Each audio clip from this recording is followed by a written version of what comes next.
This is episode 42 of the Home and Family Culture Podcast. I'm Jody Chafee. In this episode, I interviewed Crystal Paschal of Fundamental Children's Books. Welcome to the Home and Family Culture Podcast, where I discuss how families can discover and design their collective vision, values, beliefs, and traditions that influence their family culture. In this podcast, I interview experts who offer tips and tools to inspire families in this process of developing their family culture, and also successful individuals whose success was influenced by their family culture growing up. Be sure to check out the show notes for this and every episode at homeandfamilyculture.com, where you can subscribe for my weekly newsletter filled with updates on the podcast and blog, as well as other tidbits of information I like to add. You can listen to this podcast on iTunes, Spotify, TuneIn Radio, Stitcher, or YouTube. Please subscribe to your favorite medium.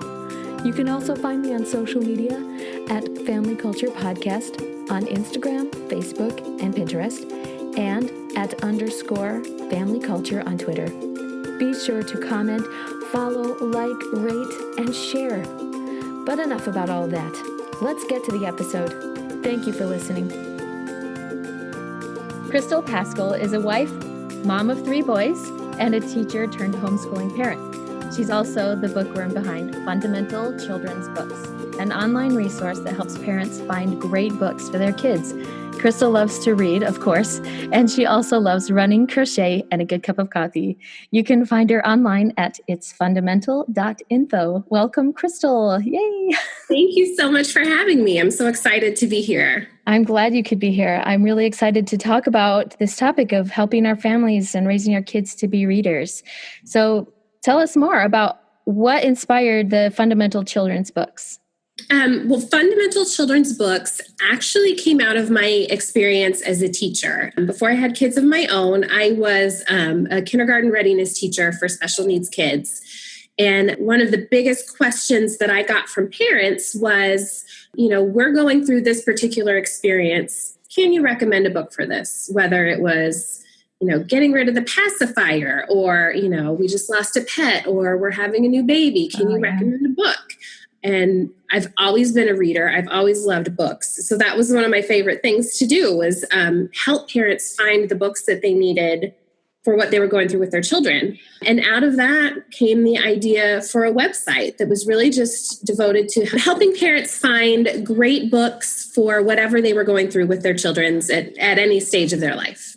I really love that idea, because I love that there are actually books for those different stages, right. Especially even books written at kids level where they can understand it or hear a story about somebody else going through those things that they're experiencing, and how powerful a book can be to have somebody to relate to, even if it's just a fictional character or whatever. Like, that's very empowering for the kid and for the parents too. Yes. To read somebody else's experience and then have a resource to sit down with your kids and say, look, let's read this story together and see how it really applies to us in our situation. That's really cool. Exactly. I love that. That's awesome. So what would you say was your mission of creating Fundamental Children's Books? I think it's shifted a little bit since I started. It's always been to help parents find good books for their kids. Mm-hmm. I've always been a big believer in the power of books and how, like you mentioned, they can help us find people or characters going through the same thing we are. But then on the flip side, they can also introduce us to experiences that are different from our own and help us to build empathy for people who may not be like us. But as the site has grown, I've also kind of taken on an additional mission of really helping parents not be intimidated by the idea of reading with their kids and reading with their kids daily. I get a lot of emails from parents that say, I know we should be reading aloud, but it's been so hard to build this routine. We're so busy. They just have this shame. And I really want to help parents break through that shame and say, it's not too late to start. It doesn't have to look perfect. It may not be the whole family gathered around the fireplace with a book, but anybody can do it. Anybody can build a reading habit in their family and build a reading culture in their home. Yeah. Yes. So you say culture. That leads us into, what this podcast is about. What are your thoughts and your about what is family culture to you? Family culture for me, I just really want my home to be a safe place for the people that live in it. Yeah. So that any idea, any struggle, any problem that anyone in the house is going through, whether it's myself, my husband, the kids, the other people in your house have got your back. And I think reading factors into that, because when you read together, it's just a shared experience, and books have a way of drawing people in that I really feel like other mediums don't. Technology is great. We like movies, we watch TV, but there's something special about books. And when you have those shared experiences, it builds relationship. And then from those relationships, when the hard times do come, that, okay, these people that I have this shared experience with, they're my people. They've got my back. Yeah, I love that. So it's a unifying, and it's even more so because you are sitting there interacting in a different way than you do when you're just looking at a TV screen or a computer screen and things like that. Right. It's the benefits of reading for our family culture. That's really what it comes down to, is that glue that binds us together, and experiencing, the stories and the characters and those things that you create together. I think, one of the things about family culture that I like to talk about is your family stories. And sometimes it might be hard to come up with your own family stories, but from your past, but that if you can create new stories, or even read stories that you all come together and understand and appreciate together, could be from books, then those are all things that unify your family. So I love that. I agree. And I feel like it gives our family too, there are certain things that are important to my husband and I that we really want our kids to value. Yeah. And so when we read, the books that I'm choosing are kind of solidifying those values. I want my children to value kindness. Yes. I want my children to be the type of kids that embrace someone that may be different from them rather than being afraid. I want my children to have empathy for people that are in difficult situations or who have gone through difficult things. I want my children to be resilient, all kinds of things. And there are so many wonderful books that reinforce those ideas, and they really do the work. Your kids get tired of hearing your voice sometimes, and, I can go on about kindness and I'll get an eye roll from my oldest child because he's heard it all for the past 9 years. But when we read a book where the main character is treated unkindly, it's not mom preaching at my child anymore. It's this character that we've gotten to know and built a relationship with, dealing with what it really is like when someone is unkind. And it's kind of a sneaky way to get those important values in. Yes, I completely agree with that. That's really cool. The way that you put that is, with family culture, it's our values, and it's that vision that we have for our kids and our family, and to use books as a way to reinforce those values and the messages that we want our kids to learn. I love that. That's because, you can talk at them all day long, but until they feel it for themselves. And that's the power of books and stories, is that it opens their own hearts and their own minds to feel, rather than just being told what to think or what to feel. So what are some of the obstacles that keeps families from reading more if it's so important? I think the biggest one that I hear is time. And I totally understand it. We lead busy lives. And, when I was teaching and my kids were still little, it was hard. And I carried quite a bit of shame about being a teacher who came home at night sometimes too tired and overwhelmed to read with her kids. So I get it. So I think that lack of time, combined with being almost ashamed or overwhelmed that you haven't already built the task or built the regular habit, makes parents afraid to start or feel like maybe it's too late. And so, it does take some priority shifting. It does take some rearranging your day to accommodate that time. But I just always encourage people to get whatever you think it should be out of your mind and just give it a try.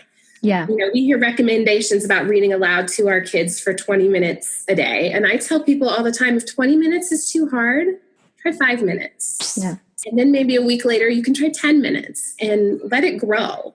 The great thing about books is that even the most reluctant kid can be won over with the right book. And I've seen my kids get into books in spite of themselves, because the power of a great story with great characters is just, it's irresistible. Yeah.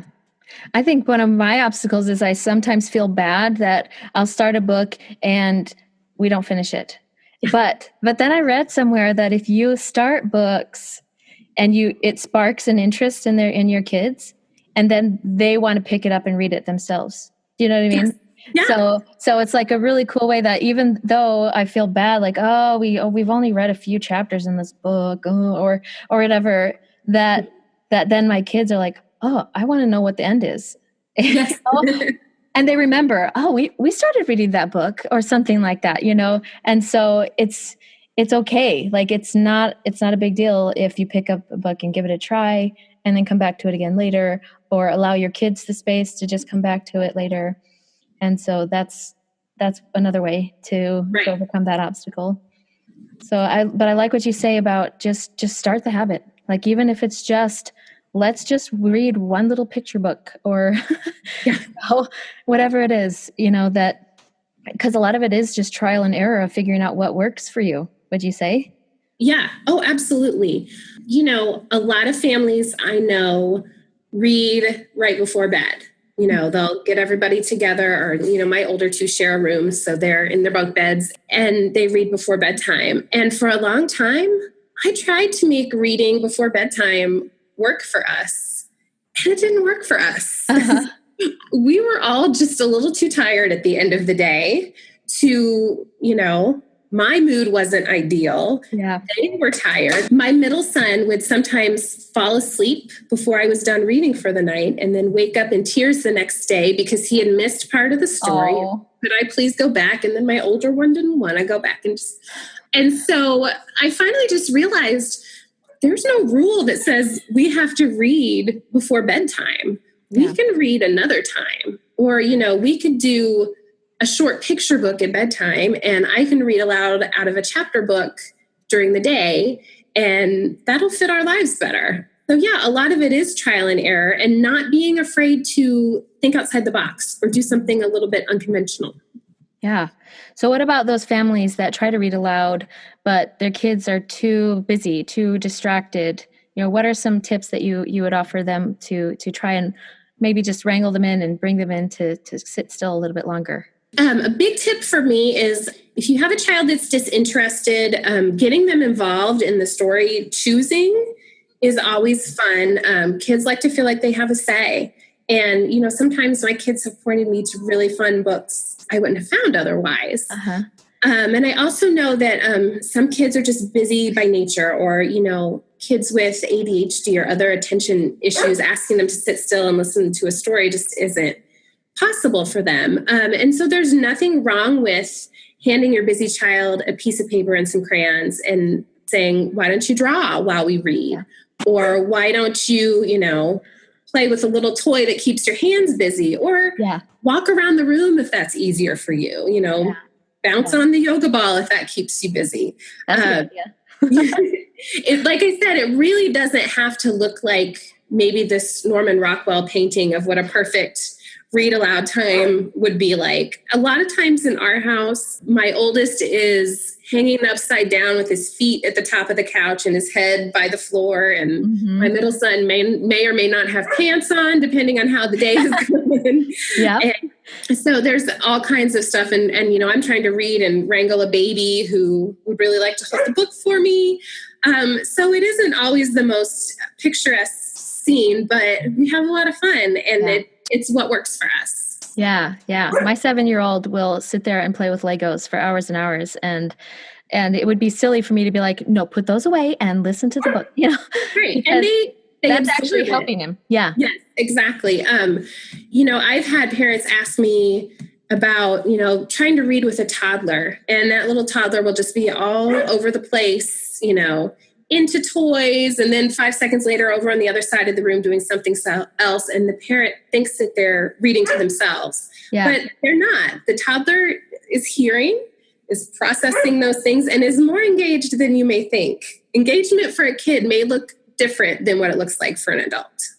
Well, what I was going to say too is that even if nobody seems to be listening, and you still keep coming back to it, keep reinforcing the habit of doing it again and again and again, eventually they just catch on.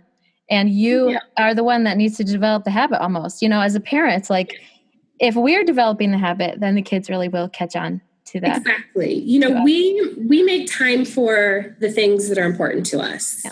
So when you make time for reading every day, even if it's messy or it takes a while to find your groove, you're communicating to your kids, this is important to us. Yeah, it's a value. This is important to our family. And my number one tip for parents that are looking to build a reading culture in their home is to be a reader yourself. Yeah. Make time to read and let your kids see you reading, because that communicates that reading is something that you find valuable, not just for them, but in general. Yeah. I just had an interview she talked about how reading was even like a form of self-care for parents, for moms, that it's like, this is me taking care of myself and taking a minute to appreciate and enjoy life. Pick something up and show that it is, like you said, like a value, because that's a dual value purpose, that you're valuing reading itself, and then you value the message that you're conveying to your kids within the book. And so that's cool. I love that. Thank you for those tips. I love hearing about different ways that we can incorporate reading into our family culture, because it is so valuable and so important. Oh, I wanted to ask you if you feel like audiobooks have the same benefit. I love this question, because for a long time I was an audiobook snob, because I have just always been a real book reader, and audiobooks felt like cheating to me. So I will say this. I think that nothing is going to replace the time and just the physical proximity and the experience of actually reading aloud with your kids. That being said, about 2 years ago, I made the switch to, whenever we are in the car together, we don't listen to music anymore. We listen to audiobooks. Mm-hmm. And it has been such a fun experience for our family. I'm an audiobook convert now. Uh-huh. I love them. And I'm always telling parents, like, you have to start doing audiobooks in the car. It's the best. It's so fun. You have a captive audience there too. Yes. Again, it's a situation where my sometimes stubborn kids have been won over by the fact that they really don't have a choice but to listen to what's going on. And we're to a point with audiobooks now that a lot of times we'll arrive at our destination and the kids will say, can we just stay in the car for a few more minutes to hear how this ends? Or, can we stay here until this chapter is over? And I try to accommodate that when I can. Sometimes we have to get to where we're going, but where do you find your audiobooks? We are big library people, as you can probably imagine. So we do almost all of our audiobooks through our local library. We use an app called Libby that connects to our local library's digital collection. Oh, okay. I have Overdrive. That's one that connects to our library. Mm-hmm. Same idea. And so when we're in the car, we're fortunate enough to have a car that has Bluetooth, so I can just plug my phone into our speaker system in the car and we can listen. Or we'll also check CDs out of the library too. Okay. So I know that there are lots of services where you can, purchase audiobooks, Audible and things like that. For us, we've been able to go the inexpensive route, and the way we go through audiobooks, that's probably a good thing. Yeah, right? Devouring them. I also like LibriVox, because they have all of the classics, a lot of the public domain audio files. And another thing I was going to say, I don't have Bluetooth in my car, but I purchased a Bluetooth adapter on Amazon. Great. So it's perfect. So it syncs to my phone, and then I can play the audiobooks. And so that's another tool that you can use. It's just an audio Bluetooth adapter.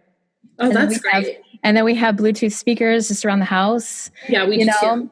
because it's so much easier. Like if you have a speaker, you're not straining to try to gather everybody to listen and things like that if we're listening in the house and stuff. So yeah, that's awesome. Cool. I love listening. I'm definitely an audiobook. I love audiobooks, and that's the way that I listen to a lot of my own books, and my younger kids they love listening to audiobooks too. So, and reading. Awesome. So I know that there are some really great books out there about reading aloud, and they have book lists and things like that. What are have you read any of those books, and what books can you recommend? Yes, a really fun book that we love that we bought 3 copies so we can do it together. The title is 101 Books to Read Before You Grow Up. And it's got a listing of the classics, but it's a diverse list. It's not, it's not just books that are 100 years old. It's a mix of old favorites and some newer books that are really great. And it also contains a journaling element. Oh, cool. So after you read the book or your child reads the book, they can kind of go in and write about, okay, this is what I thought of this book. I liked it. I didn't like it. This is why. And my kids really love that. And as a homeschooling mom, I love it too, because it kind of knocks out like reading and writing together in one swoop. Yeah. And my kids almost don't realize I've had them do a writing lesson. Nice. Have you read the Jim Trelease, the Read Aloud Handbook? I haven't. I really like that one. He just has a lot of good recommendations about why you read from even a young age and why you keep reading as they get older.